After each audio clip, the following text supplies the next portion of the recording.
You wake up one morning and your face isn't your face anymore. Not because you're sick, not because you're dreaming, just because your body decided to be someone else's today. Most people hear Shapeshifting Mutant and immediately think that's the best possible superpower. They're wrong. Here's why. Let's start with the thing nobody talks about. You didn't choose this. No radioactive spider, no super soldier serum, no origin story with a cool flashback montage. You've got something called the X gene baked into your DNA. The same way genetics decide your height or your eye color. Yours decided to make you a living piece of Play-Doh. Sounds cool. Here's where it immediately goes wrong. The power shows up at puberty. One day you're a regular kid. The next, you're staring at your hands in a bathroom mirror and they're the wrong color. Your face is sliding. Your fingers are too long. Your mom is screaming from the hallway. That's how you find out. No warning, no manual. You just get to hope it doesn't happen in public. And the second that happens, your life splits in two. Before the change and after. The moment people find out what you are, everything shifts. And not in a good shape-shifting way. Your parents still love you, but their hugs get shorter. They sit further from you at the table. You hear them whispering at night about what to do with you. Like you're a broken appliance they can't return. The neighbors find out. Then the whole town does. Your dad loses his job. Your friends stop coming over. The barbecue stop. The birthday invitations stop. You become the reason your family can't have normal things anymore. And here's the brutal part. You can look exactly like them. You can copy their face, their voice, their walk. You can be anyone. But they still hate you because they know what's underneath. Well, eventually, you end up at Xavier's School for Gifted Youngsters, which sounds nice. It's not a school, it's a fortress that gets blown up every other week and rebuilt by the students, partially. Grab a shovel.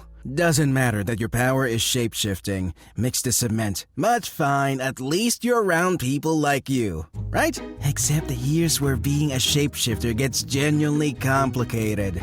Everyone else's power is external. The guy with laser eyes shoots lasers out. The girl who faces through walls moves through things. Their bodies stay the same. Their faces stay the same. You don't get that. Your power is your body. And your body can't be trusted. And let's talk about that for a second, because this is where shapeshifting separates itself from every other power on the board. Cyclops has laser eyes. That's terrifying, sure. But Cyclops still looks like Cyclops. Storm controls the weather. Cool, still looks like Storm. Wolverine has claws that can cut through anything. Horrifying, still looks like a short, angry Canadian. Every single one of them gets to go home, look in a mirror, and confirm that they're still themselves. You don't get that. You are the only mutant in the building whose powers actively works against your own sense of self. Not a side effect, as the main feature. The X-Men train in the danger room to get better at their powers. You train in the danger room trying to contain yours. That's not a power fantasy, that's damage control. Think about what that means for a second. You can't look in the mirror and just see yourself. What even is your face? What's your actual hair color? What do your real hands look like? After years of shifting, some mutants with powers genuinely struggle to hold their original form. They cycle through so many faces that the baseline starts to blur. Identity isn't just a philosophical problem, it's a daily physical one.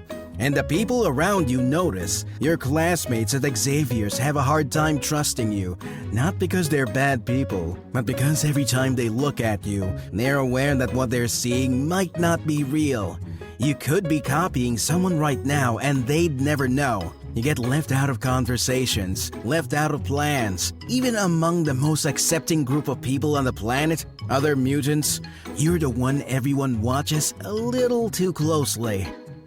But the loneliness inside the school, that's nothing compared to what happens outside it. Here's what nobody tells you about having a shape-shifting power. You become a weapon people want to use. Every faction, every side, everyone. The government wants you for espionage. The Brotherhood wants you for infiltration. Even the X-Men, with the best intentions alive, start looking at you less like a person and more like a very useful tool. You can walk into any room, become any person, copy a voice perfectly, walk past a retinal scan wearing someone else's eyes. So the pressure starts. Quiet at first. Just one mission. Just this once. You'd be so good at it. But every time you say yes, you lose a little more of yourself. Not metaphorically, literally. You spend so much time being other people that being you starts to feel unfamiliar. Itchy. Wrong. Some shapeshifters who go down this road stop shifting back entirely. Not because they can't, because after years of wearing other faces, their real ones stop feeling like home. And here's the part that really twists the knife. You're good at it. That's the problem. You're not a mutant who struggles to use their power. You're not Cyclops who can't open his eyes without a visor. You're not Rogue who can't touch anyone without absorbing them. Your powers work perfectly. Every time, on demand. You walk into the White House tomorrow and nobody would stop you. You could replace a senator, a general, a CEO. You could end wars. You could start them. The capability is just there, sitting in your hands every single day.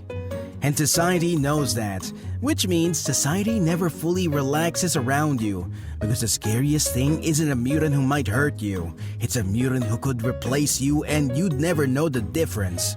Wolverine walks into a room and people are scared of the claws.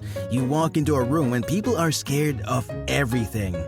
The chair you're sitting in, the face you're wearing, the voice coming out of your mouth. Every single thing about you is a question mark.